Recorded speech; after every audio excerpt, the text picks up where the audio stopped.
I was born in Hungary in 1937. The town where I lived is called Pápa. It's in the western part of Hungary.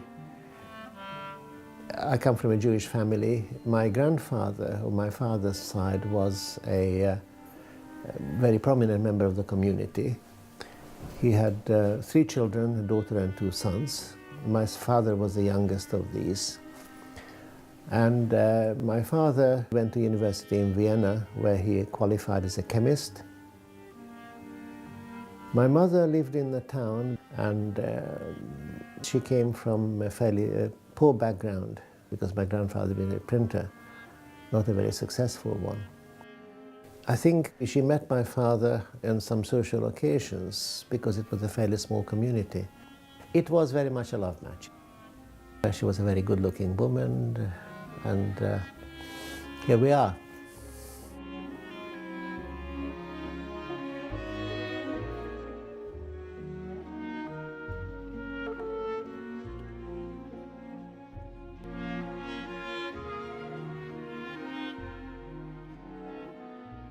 My early childhood was quite a happy time because despite what was happening around, we seemed to be living in a little bubble.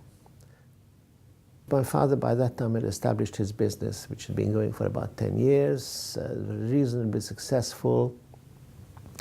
And I remember nice days. I remember getting a bicycle. I remember riding. It was quite safe to do it because there was very little motor traffic. I remember we had a walnut tree at the back of the garden that I remember climbing.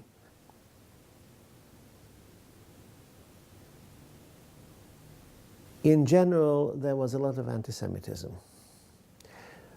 When the Austro-Hungarian Empire fell apart, there was a brief leftish dictatorship in Hungary. Then the right reasserted its power, and there was quite a right-wing government established, and it at the time prided itself in introducing anti-Semitic legislation long before Hitler achieved power in Germany.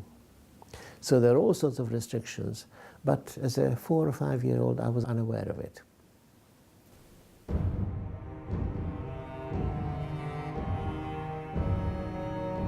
With the coming of the Nazis into power in 1933, increasing amount of anti-Jewish legislation was established in Germany and gradually crept into countries that fell under German influence.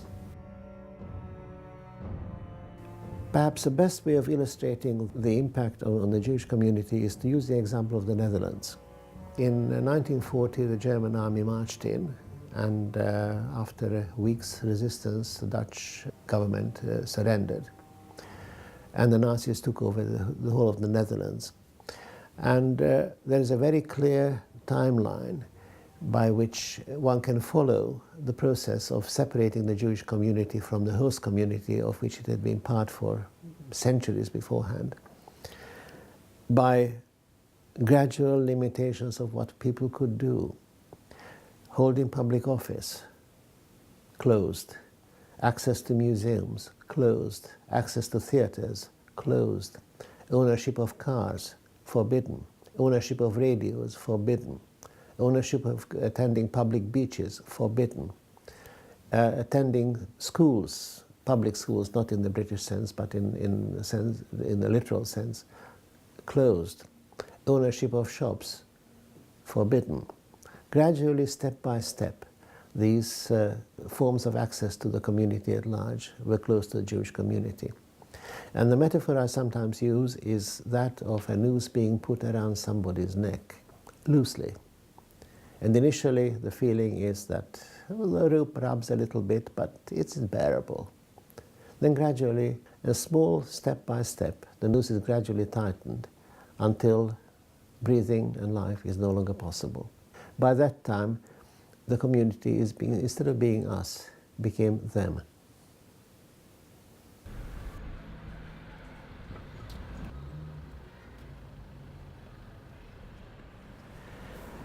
My excuse for being here is that I lived through it.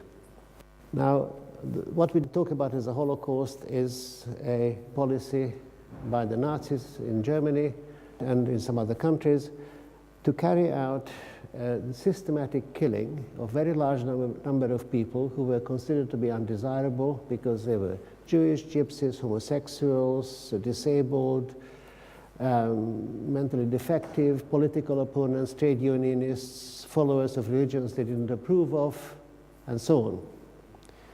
If you have a society from which you want to eliminate a group that has been part of it for years, for centuries, you first of all you have to separate it from the community.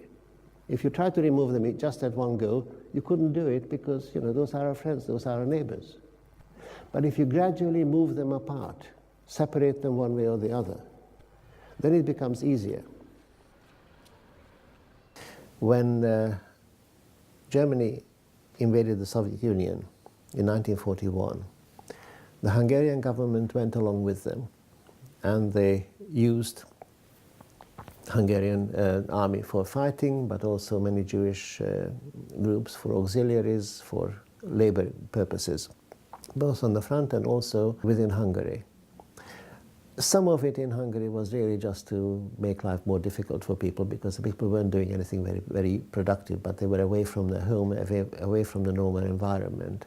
So the impact on our family was that my father was sent away to labor service in various times in 1942, 43, and eventually in 1944.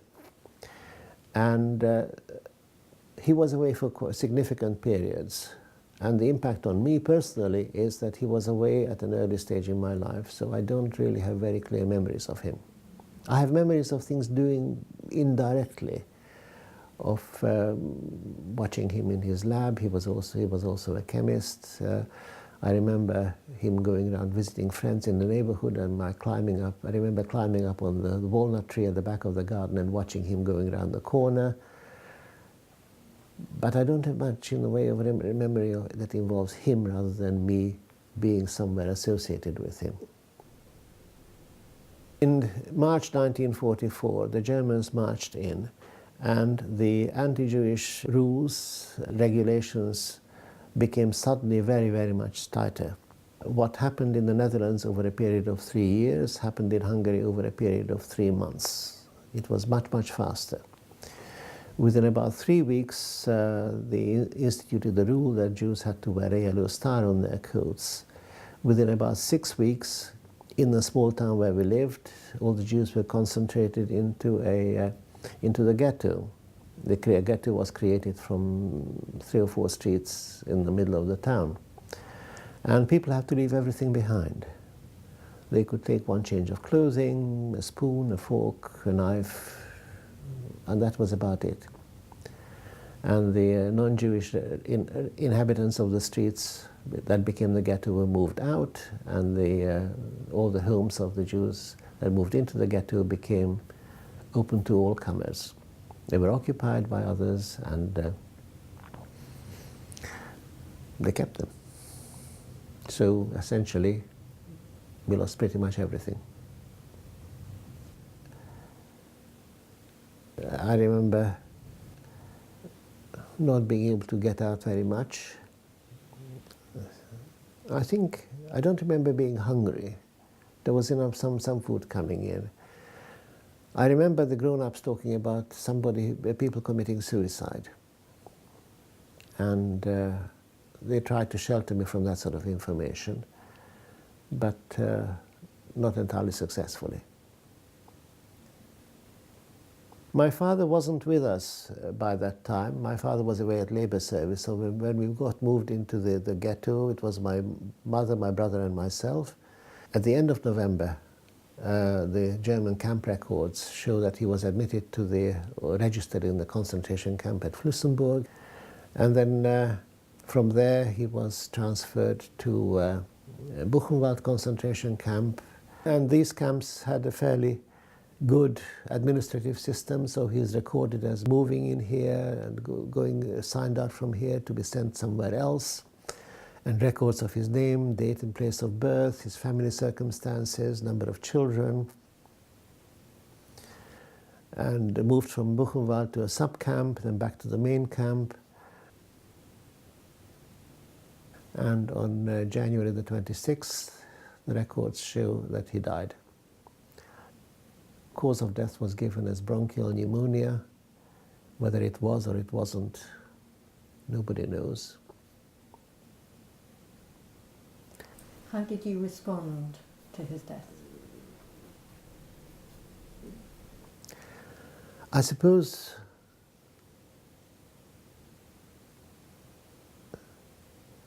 the answer is with disbelief. I didn't believe. I simply didn't believe. There were, during the war, many Hungarians were captured, and somehow I conjured up an image that he had been captured as a prisoner of war somewhere. And it wasn't for another 10 years when the last prisoners of war held in the Soviet Union were sent back that I abandoned hope that somehow by some mysterious process he had been one of them, and that's why he didn't come back.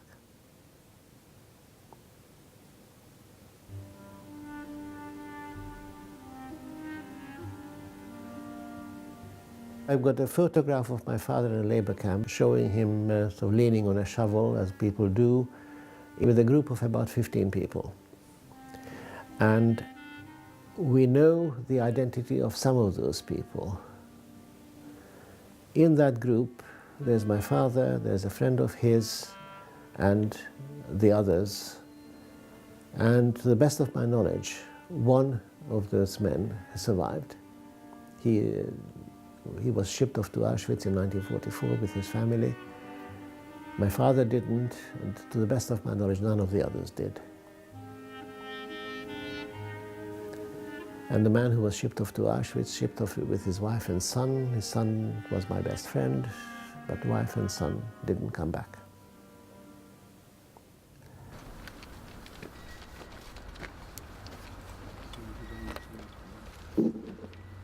We come together tonight to honour those communities which were destroyed in the Holocaust under Nazi persecution and in subsequent genocides in Cambodia, Rwanda, Bosnia and Darfur, as well as the atrocities in Armenia, and also to encourage respect for the different communities who live around us in our own locality today.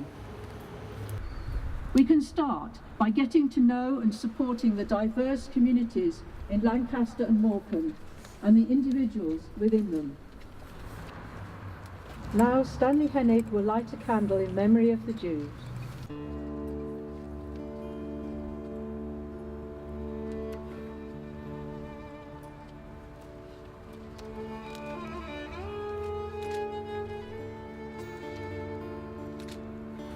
Lighting a candle in memory of Roma, Gypsies, Sinti and Travellers, Janet Kelly.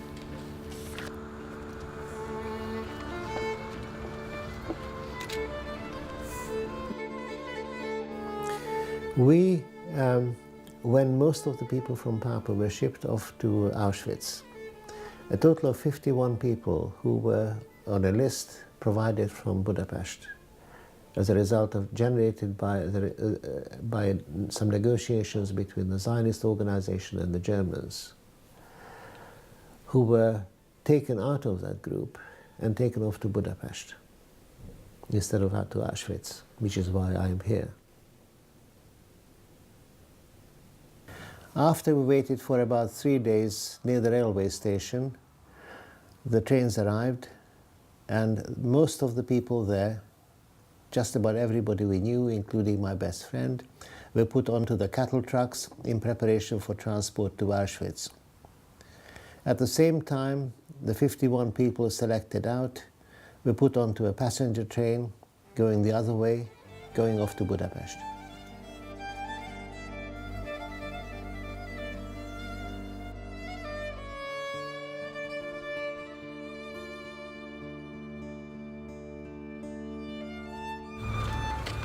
Lighting a candle in memory of people with physical and mental disabilities, John Speake and Sandy Staplehurst.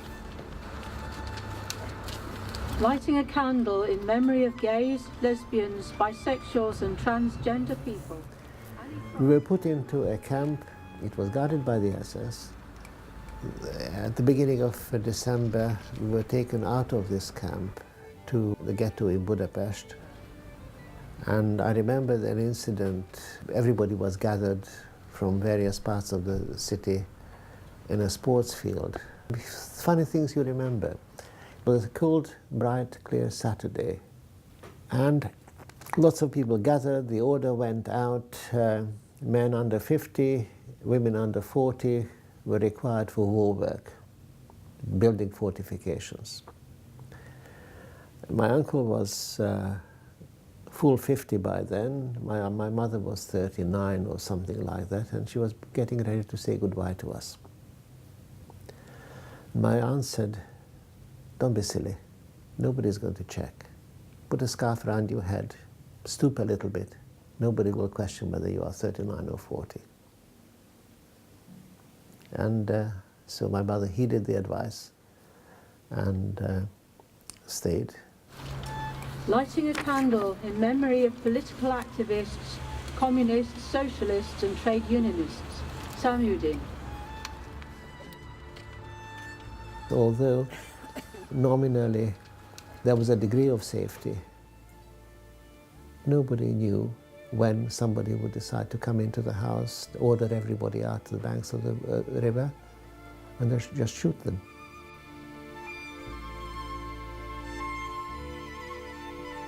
There were many, many people who were killed, and there is a memorial to that built in 2005, showing some cast iron shoes to commemorate the people who were required to take off their shoes before they were shot so that bodies would fall into the river.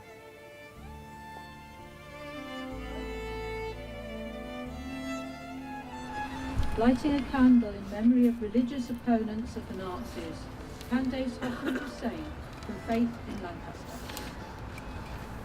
I really didn't know what the hell was going on. I think I'm using the word hell accurately. I was sheltered. Basically, I went where my mother and my uncle told me to go.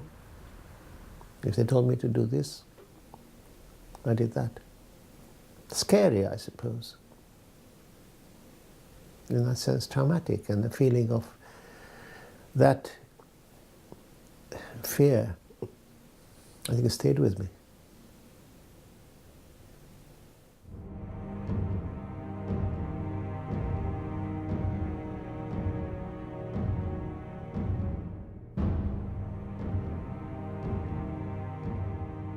When the Russians came in, there was a sense of immense relief.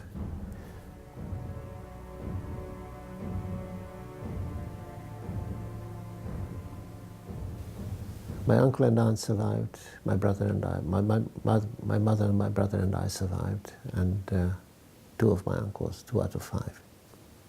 None of their wives, none of their children. Of the 2 who survived, they survived by some accident. One of them was a very good chess player. And this somehow became known, and one of the guards was a keen chess player, so he played chess with my uncle. And he gave him some extra food, which made all the difference. The other, when the Russians were approaching Auschwitz, the Germans emptied out the camp as much as possible. And my uncle became part of a group of about 4,000 people who were marched out onto open ground and machine gunned. And he had the good sense to fall before he was hit, with lots of people falling on top of him. And he was so well covered that the Germans, when they came to finish off any survivors, didn't find him. So came the night, he crept out, and he found a Polish farmhouse where they hid him until the Russians got there. So he was lucky. Lighting a candle in memory of survivors. Stephen Brewer.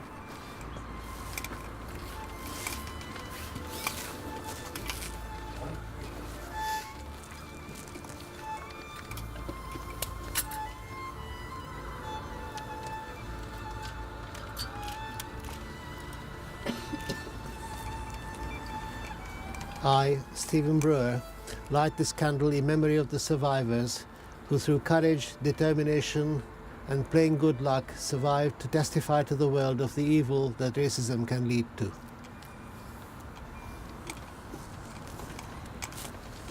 Now we will have 1 minute silence for reflection.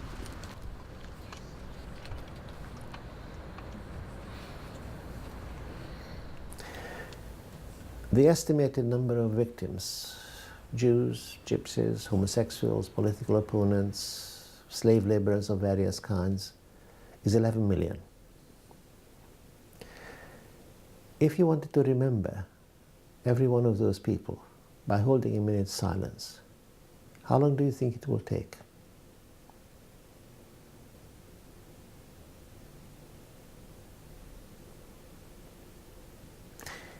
It will be 21 years. If you just wanted to identify the largest single groups who are usually mentioned in this context, namely the Jews, that's about 6 million.